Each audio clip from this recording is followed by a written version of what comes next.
Well, Ericsson, it's nice to see you again. Gosh, I think the last time I saw you would have been late last year in Sao Paulo. Yes, Boy, how things have changed.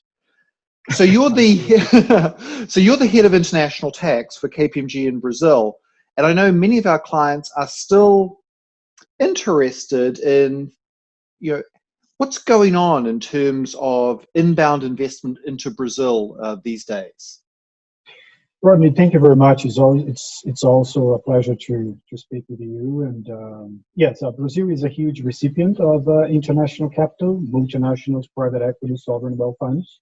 And I think the Brazilian system, the tax system, has the fame that has a kind of fame that Right. it is extremely complex. There is a certain degree of truth here, mainly because of the indirect taxes. It's not something that the European investors, the US investors, Canadian investors are used to, a lot of indirect taxes.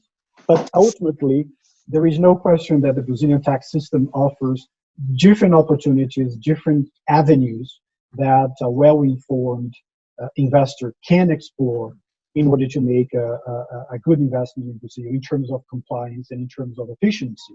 Either if you are a multinational, if you are private equity, a sovereign wealth fund, a real estate fund. I can assure you that there are different paths, different avenues that you can explore and get a higher degree of compliance and efficiency for sure. Wonderful. And good degree of certainty as to outcomes in the different approaches, or are these uncertain or untested ways? You do have a decent degree of certainty, certainly, generally speaking, not let's say the same degree that you would find in a more developed country. But in many instances, there are a high degree of certainty.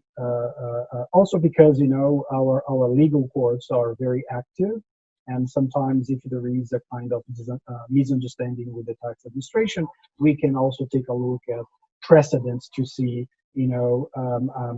what the outcome may be if there is any kind of disagreement. But whenever we talk about investments in Brazil, I would say that there is a high degree of certainty as far as the rules are concerned, mainly corporate income tax, reorganizations, tax-free reorganizations.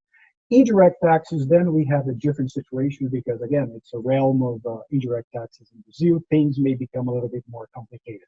But restructuring investments, different vehicles, real estate investment funds, FIPs, business combinations, those are areas where you find a decent degree of certainty, for sure. Well, that's fascinating, Erickson, because I know a lot of clients just make an assumption that there's just one standard way of investing into Brazil. And I think what you're sharing with us is, well, there actually are a bunch of different ways, depending on what sort of profile you have. One way may be better than another. Absolutely. That's the message. Right.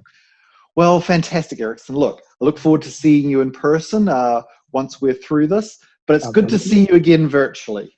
My pleasure. Thank you very much.